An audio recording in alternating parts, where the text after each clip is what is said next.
personnes qui regardent dans cette direction, j'ai très peur que les prochaines consultations électorales se fassent contre l'idée ou pour l'idée européenne. Et ce serait une catastrophe parce que ce serait une machine de blocage. D'où l'idée de trouver quelque chose qui soit une vraie valeur en soi, incitatrice en soi, parce qu'en effet, autant toutes ces mécaniques de convergence sont nécessaires, il faut bien que cette mécanique tourne, autant c'est certainement pas ça qui va mobiliser des légions de jeunes notamment pour aller de l'avant. Que doit-on dire pour faire valoir le projet européen à sa vraie valeur, je dirais vraiment philosophique, vraiment philosophique. Et s'il n'y a pas de philosophie en politique, on ne peut pas compter sur les mécaniques de la construction pour mobiliser les gens, je ne crois pas. Finalement, une société est définie par son attitude envers l'étranger. Donc, c'est là-dessus que le débat se déroulera. Qui est étranger? L'étranger est-il l'ennemi? Est-il le porteur de messages hostiles, d'un poison occulte? Ou est-ce autre chose? Est-ce un compagnon? Ou est-ce l'étranger qui est en nous-mêmes? Les racistes, les intégristes, les fanatiques, genre justement genre Le Pen, sont contre les étrangers et sèment la peur. C'est basé sur la peur que leur propagande réussit ça et là. En Autriche, c'est Haider. En Allemagne, ce sont les néo-nazis. Et ici, ce sont donc les gens du Front National qui font peur, qui veulent qu'on ait peur de l'étranger. Eh bien, le jour où l'étranger sera autre chose que ce que les ennemis de l'étranger aimeraient qu'il soit, les frontières tomberont et disparaîtront. Mais pour vous, ça c'est très frappant, pour vous, la marche de la construction européenne vous semble quelque chose d'à peu près irréversible? Je pense irréversible. Ouais. Ça prendra du temps. Ça aura ses accidents. Des formes différentes, ouais. Mais c'est sûr qu'un jour on aura l'Europe. Ben, on a bien fait de venir. On a bien fait de venir. D'autres propositions, je reviendrai à vous un tout petit peu après, pardonnez-moi monsieur. Je vous en prie, levez-vous, un micro va vous être tendu tout de suite. Oui, est-ce que ça... Ah. Alors, allons-y, puisque vous avez le micro, et vous serez gentil de l'apporter devant ensuite. Oui, bonjour. Où êtes-vous? Où êtes-vous? Où êtes-vous? Au centre? Je suis là. Là, oui, d'accord. Ah oui, tout en haut, oui. Au centre et tout en haut. Voilà, oui. Je n'ai pas fait exprès. Voilà, j'ai une question qui me trotte dans la tête, monsieur Wiesel. C'est suite à un reportage que j'ai vu quand j'avais quelques années auparavant à La 7 ou à Arte. C'était un reportage qui m'a fait découvrir un sinistre personnage qui s'appelle Arkan. Alors j'imagine que vous connaissez Arkan, le chef, un des chefs des milices serbes qui est un criminel de guerre. Le portrait qui était dressé par le reportage était assez sombre. Et moi, la question que je me posais, c'est au regard des crimes qu'il a pu faire, est-ce que c'est normal que... Bon, en fait, c'est une question... Bon, j'espère que ma question ne sera pas déjà dépassée par rapport au débat, mais on est en train de juger, enfin, on juge 40 ans après des crimes de guerre. Par exemple, on attend 40 ans pour juger des crimes dus à la Seconde Guerre mondiale. Et pourquoi est-ce qu'il faudra encore attendre 40 ans pour que des gens comme Arkan, qui sont des criminels de guerre connus par Interpol, parce que c'était quelqu'un qui était... Pour ceux qui ne savent pas, Arkan, c'était un brigand, un trafiquant d'armes. Un trafiquant d'armes. Merci, M. Cavada. T'en prie. Et moi, je trouve ça assez révoltant. Enfin, je trouve ça même tolérable pour moi. Je trouve ça intolérable que des gens comme lui ne soient pas encore sous le verrou et ne soient pas punis et puissent encore profiter des trésors de guerre qu'ils ont dépouillés en tuant des gens, en massacrant des milliers de gens, armes au poing, comme j'ai pu voir d'après les images.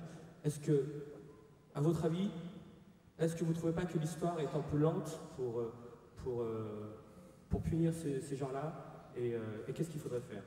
Merci. D'autant plus que quand je vois que, excusez-moi, quand je vois que j'ai appris récemment par la presse que Pol Pot serait mort, mais si je ne me trompe pas, il a pu vivre des jours heureux en ayant quelque chose sur la conscience qui n'était pas très beau. Quoi. Si vous me permettez, c'est une information que le ciel n'a pas encore confirmée. D'accord, ça n'a pas été confirmé, d'accord. Mais, il y a un petit doute. Je partage votre colère, absolument. C'est pas seulement Arkan, c'est aussi Karadzic.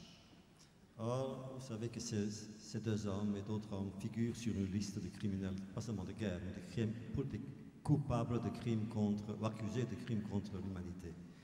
Or, là, il n'y a pas de prescription. En effet, ça ne devrait pas prendre 40 ans, 50 ans, dans d'autres cas. Mais nous n'avons pas le pouvoir. Ils sont là, ils se cachent. Ils ne se cachent même pas, en fait. Karadzic ne se cache pas, il est ouvert. Mais il y a eu quand même des progrès. Que Karadzic ne peut pas se présenter aux élections, ne peut pas être élu, ne peut pas occuper un poste d'influence dans sa petite république, entre guillemets. Mais quant à Pol Pot, je dois vous dire que moi aussi j'ai des doutes, pas seulement sur Pol Pot, mais sur le numéro 2, Yan Seng, Bien sûr, hein. qui vient d'être amnistié. Comment peut-on amnistier quelqu'un qui était coupable d'une sorte de génocide quand même au Cambodge? Immense génocide. Pardon? Immense génocide. Un million, la moitié du peuple, finalement. La moitié du peuple. Je ne comprends pas. On nous dit que pour des raisons politiques, heureusement je ne suis pas politique, mais je peux vous dire quelque chose. Pour l'histoire de ces criminels-là, pour la Bosnie, modestement, j'ai participé, moi, à la décision américaine de dresser cette liste. De retour de Yougoslavie, de l'ex-Yougoslavie, j'étais à la Maison-Blanche, j'ai vu le président Bush, et à l'époque, le secrétaire d'État était Larry Eagleburger, un ancien diplomate, un homme très très très bien. Et il m'a demandé qu'est-ce qu'on peut faire, puisque nos militaires, disait-il, ne veulent pas aller en Yougoslavie. Alors j'ai eu l'idée, vous savez, écrivain, c'est pas mal, on a des idées. Alors j'ai eu une idée. La seule chose peut-être qui leur ferait peur, ai-je dit, c'est d'être accusé de crimes contre l'humanité. J'étais naïf. Alors je dis, bon, pourquoi ne pas faire cela? Alors on s'est assis, Eagleburger et moi, avec quelques conseillers d'Eagleburger, on a dressé une liste, la première liste, ainsi que c'est né. J'étais naïf parce que je pensais vraiment que cela leur ferait peur. Mais ça n'a pas fait peur à Karadzic ni à Arkan. C'est désolant. Mais je ne sais pas quoi faire. Sauf d'écrire, de témoigner, de continuer à exiger que justice soit faite. Est-ce que vous me permettez d'ajouter une précision, cher Elie, sur ce sujet précis, parce qu'il y a de quoi tout de même ressortir de cette salle avec un peu d'espoir, y compris sur ce sujet inouï qu'on croyait ne plus jamais revoir sur ce continent, en plus qui en avait déjà tellement donné l'exemple. C'est que vous savez probablement que le tribunal pénal international de La Haye, depuis maintenant presque 2 ans, depuis 1 an et demi, est en route, qu'il est composé d'une petite poignée d'hommes à qui d'ailleurs on n'a pas donné des moyens extraordinaires, mais qui fonctionnent même très bien, que des auditions sont en cours, que des personnes ont été arrêtées, je sais, ce sont des sous-fifres, des exécutants de bas niveau pour l'instant, mais qu'ils ont franchi un pas il y a une quinzaine de jours, puisqu'ils ont fait témoigner par vidéoconférence, mais tout de même témoigner, ce qui veut dire que le procès s'instruit plusieurs des numéros 2 qui ont perpétré des exactions dans cette ancienne Yougoslavie. Et personnellement, je ne sais pas, mais j'ai l'impression, d'après les renseignements qu'on reçoit, qu'il ne faut peut-être pas désespérer de voir M. Mladic témoigner, ne serait-ce que par vidéoconférence, devant ce tribunal de La Haye. Il faut savoir que ce tribunal est poussé énormément par les familles des victimes, et il faut savoir aussi, ça c'était le positif, il faut savoir aussi que toute l'action de la presse, et nous avons quand même été très nombreux à tout de suite emboîter le pas pour montrer que c'était un massacre d'une population, d'un peuple, donc que c'était en effet, comme vous l'avez caractérisé, un crime contre l'humanité, aggravé, si je puis dire, par des viols qui étaient vraiment des viols ethniques, dont les enfants sont maintenant nés, d'ailleurs, dans beaucoup de cas, et que tout ceci fait un dossier qui, à mon avis, ne pourra pas rester englouti. C'est si vrai que ces dirigeants, je vais sortir un peu de mon rôle, à l'exception du grand inspirateur de cette affaire, qui est maintenant le chef de la Serbie, car il faut relire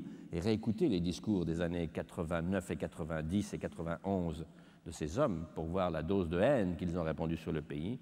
Mais beaucoup d'entre eux auront du mal à bouger de leur territoire, et je ne serais pas surpris que, ne serait-ce que pour apaiser les mauvaises consciences et reprendre des relations normales, ce soit leurs propres amis qui en livrent quelques-uns à ce tribunal.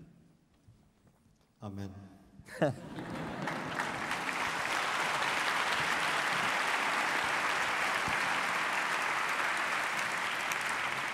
Pardon.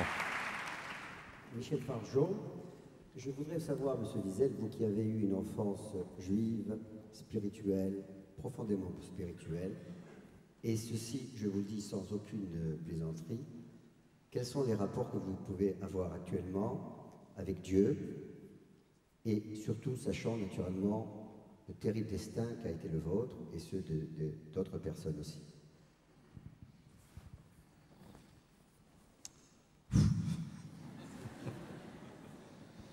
C'est difficile. C'est difficile.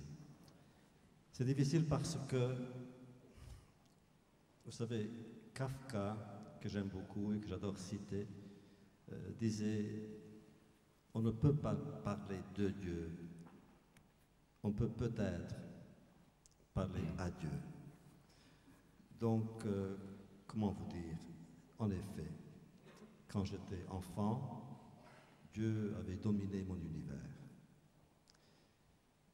À la guerre, donc en 1944, mon désenchantement tenait beaucoup plus à ma foi en Dieu qu'à ma foi en l'homme. D'où le premier témoignage, la nuit, que j'avais écrit, en fait, parle très peu des hommes victimes ou auteurs de cette cruauté innommable que fut l'Holocauste. C'est Dieu qui, pour moi, était la question. Comment pouvait-il? Comment pouvait-il être Dieu et continuer donc à rester au ciel sans se mêler des affaires des hommes? Et alors, presque dans tous les livres, dans tous mes écrits, cette question reste ouverte. Je n'ai pas de réponse à cela. Je n'ai que des questions. Et chaque question en engendre une autre. Dire que Auschwitz était possible, était concevable sans Dieu, impossible, puisque Dieu est partout. Dire qu'Auschwitz était concevable et possible avec Dieu, impossible. Donc nous oscillons entre deux impossibilités, plutôt qu'entre deux possibilités. En même temps, libérer l'homme de sa part de responsabilité là-dedans serait aussi faux que d'en rendre seulement, uniquement responsable pour cela. Car, vous savez, Auschwitz n'est pas descendu du ciel tout près. Chez nous, on dit, dans notre tradition, on dit que le troisième temple sera un temple de feu et qui sera l'œuvre de Dieu et non pas des hommes, donc indestructible. Cela sera vrai peut-être du temple, mais non pas d'Auschwitz. Auschwitz fut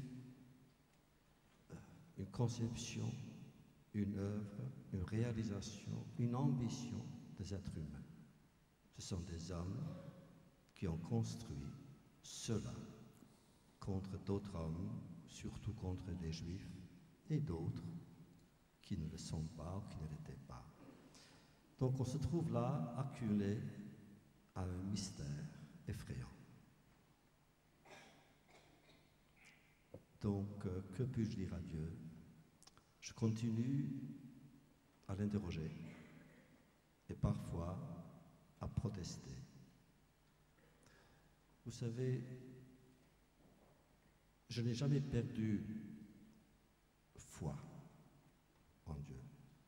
Ma foi a été mutilée, blessée, mais je n'ai jamais perdu car si oui, ça aurait été facile.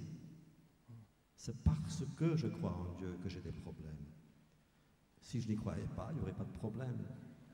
Donc parce que je continue à croire, que je l'interroge, et souvent, je m'insurge, et contre les hommes, et contre Dieu, et contre moi-même, bien sûr. Quand je dis les hommes, je m'inclus, je ne m'exclus pas.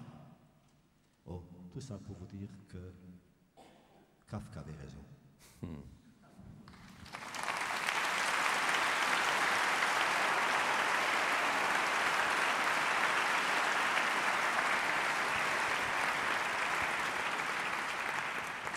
Il y avait là au deuxième rang quelqu'un qui depuis un moment attendait de pouvoir parler. Voilà, merci.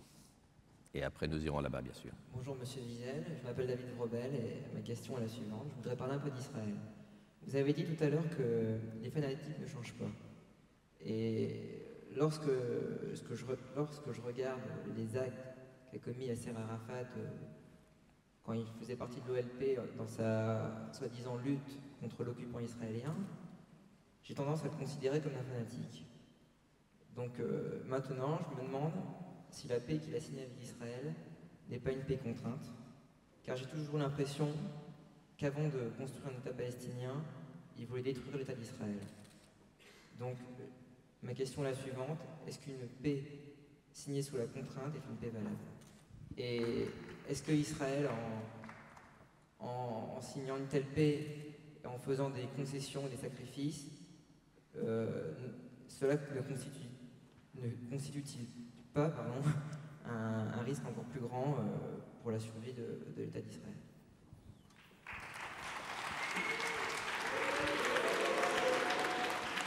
Mettons-nous bien d'accord, pardonnez-moi, cher monsieur Wiesel, mettons-nous bien d'accord.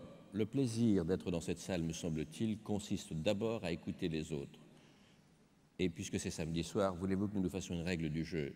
On ne peut pas tolérer que des gens protestent contre les idées des autres. On les écoute, on les rejette, vous en faites ce que vous voulez, vous laissez s'exprimer. Je vous remercie infiniment.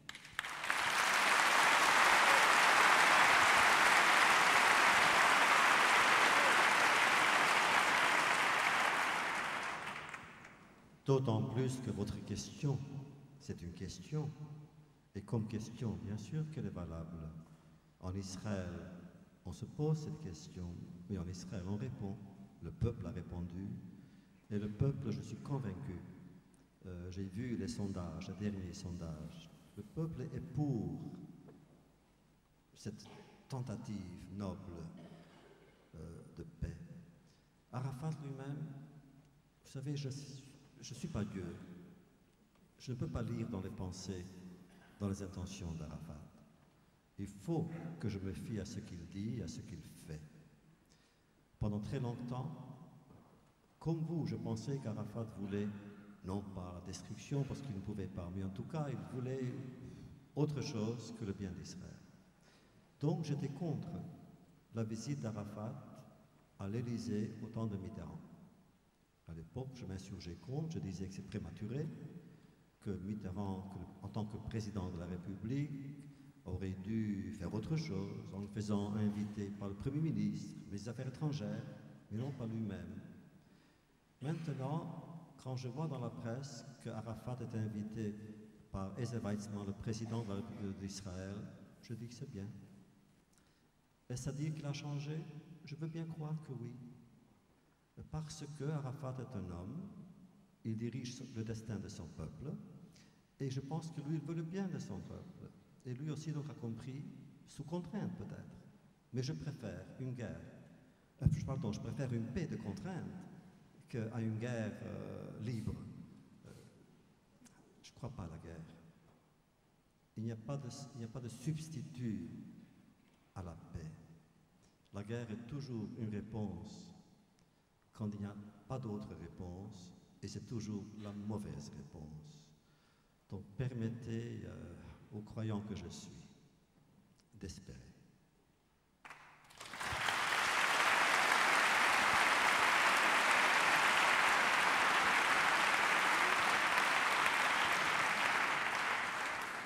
Monsieur Wiesel, bonsoir.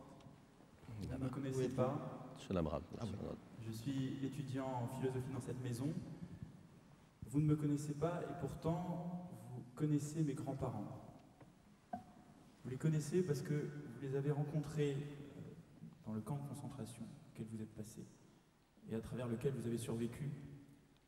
Et eux aussi ont survécu.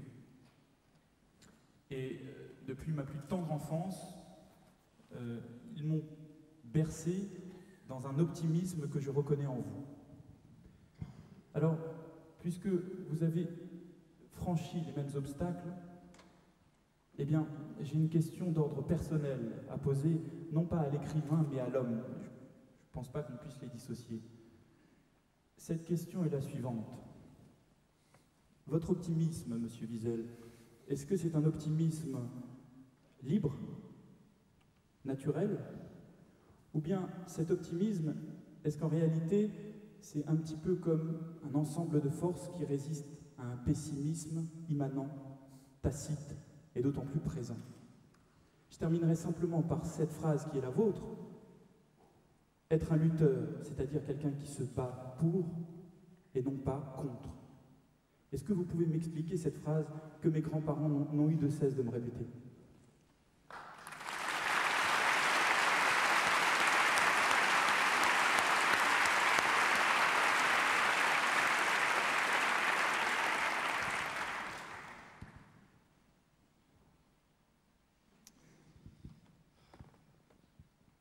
Comment vous dire ce que vous savez déjà? D'abord, il y a aussi contre. Je suis contre l'oubli. Je suis contre la haine. Je suis contre la guerre. Mais cette opposition à la guerre et à la haine et à l'oubli se transforme en actes, et ces actes relèvent d'un besoin de foi. Donc, je vous mentirais si je vous disais que c'est parce que naturellement je suis optimiste, que je me lève tous les jours le matin et je souris au soleil qui entre dans ma chambre et que j'aime chaque fois que je mange un morceau de pain, que je dis « Ah, c'est bien d'être vivant ». Et même philosophiquement, je vous mentirais, je ne veux pas vous mentir. Il y a des raisons auxquelles vous avez fait allusion qui me rendent très pessimiste.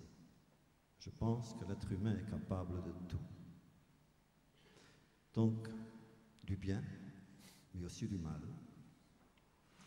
Et il faut donc rétrécir le champ du mal et élargir celui du bien.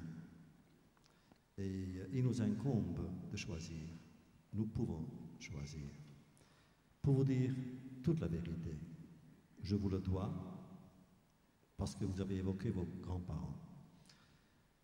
Quand j'étais là, dans cet autre royaume, moi j'étais convaincu de ne jamais sortir de là.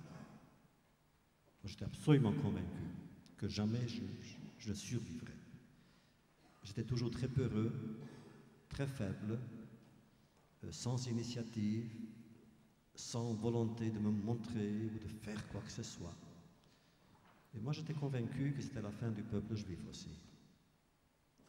Pour moi, c'était, en arrivant là, pour moi, c'était une sorte d'événement anti-messianique.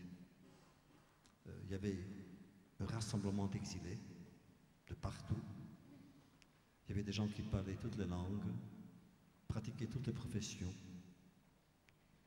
originaires de tous les pays du monde, et réunis donc uniquement par la mort. C'est ensuite seulement, après, que je me disais, puisque j'ai survécu, il faut conférer, il me fallait conférer un sens à cette survie. Or, là encore, l'écrivain, et vous avez raison de ne pas le dissocier de l'homme que je suis, ni du juif que je suis. Le juif, l'écrivain, l'enfant que je porte en moi, se disait, chez nous, donc dans notre tradition, dans celle de vos grands-parents qui est la mienne, une œuvre est toujours un geste envers autrui.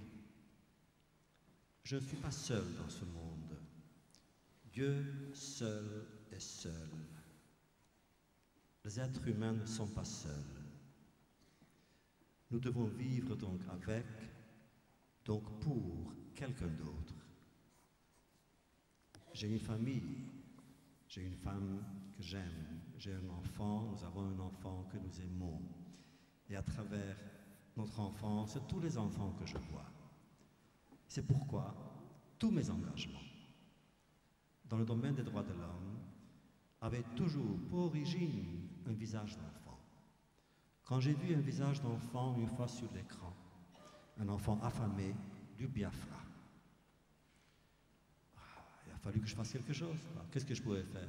Rien. J'ai essayé au Cambodge,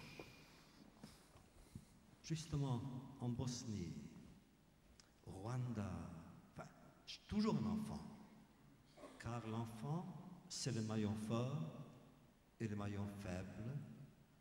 C'est le maillon le plus vulnérable, mais en même temps indestructible de l'humanité.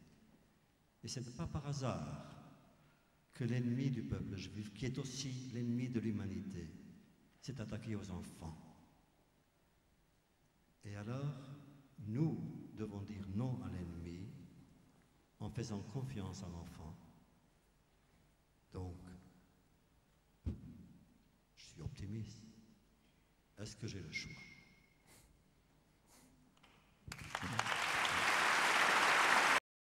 En présentant cette soirée, et qui concerne vos rapports et la rupture de vos rapports avec l'ancien président de la République, François Mitterrand, qui est une vraie page d'histoire, puisque vous l'avez au fond poussé à beaucoup d'actes. Lui-même vous a entraîné dans certains sillages de son action politique extérieure et même intérieure. Vous avez ici réuni beaucoup de gens, notamment dans l'Académie universelle des cultures, et c'était un peu sous son assentiment, pour ne pas dire son impulsion. J'aimerais que vous puissiez commenter vos relations avec cet homme et cette rupture, qui est quand même une vraie page d'histoire dans ce pays. Il y a 2 ans, quand j'étais ici, vos aînés, vos précurseurs m'ont interrogé là-dessus. Et j'avais répondu à l'époque qu'il fallait attendre. J'allais revoir le président pour lui poser certaines questions, pour l'entendre, des explications et tout. Pour moi, c'est un chapitre mélancolique et triste, car ceux qui connaissent un peu mes engagements, qui connaissent mon travail, savent le coefficient que j'attribue à l'amitié. Or, il y avait une amitié entre le président de la République et moi. Et une amitié qui m'attirait, qui me plaisait, qui me flattait peut-être, entre le pouvoir d'un côté et en effet l'enfant juif que je porte en moi, donc la yeshiva et tout. Et nous avions à l'époque convenu de ne jamais parler de politique, uniquement des choses vraies, la Bible, l'histoire, la philosophie. C'est seulement en 1994, justement à l'apparition de mon premier tome, qu'un jour j'étais à France Inter. J'étais l'invité et avant moi il y avait un monsieur, Pierre Péan, qui avait parlé de Pétain et de Mitterrand et je ne comprenais pas. J'ai lu son livre et voilà. J'ai compris donc qu'il y avait des choses que je ne connaissais pas. Ça m'a fait mal. Je suis venu le voir. Là encore, je suis venu de New York uniquement pour ça, pour quelques heures, pour le voir. Et je lui ai, comme ouverture, j'ai cité une parole chassidique. Vous savez, chez moi, la parole chassidique, c'est comme le pain quotidien. Et je lui ai dit, Monsieur le Président, vous vous souvenez, nous avons beaucoup parlé d'un grand maître chassidique, de grand conteur, Rabbi Nachman de Bratslav, qui disait, je le cite, il disait, le monde fait 2 erreurs. La première erreur, c'est de penser qu'un grand homme ne peut pas commettre d'erreur. La deuxième erreur, c'est de penser que lorsqu'un grand homme a commis l'erreur qu'il a commise, il n'est plus un grand homme. C'est une bonne entrée en matière. Et moi, je m'attendais à ce qu'ils disent « Je ne suis pas un grand homme ». Il n'a pas dit cela.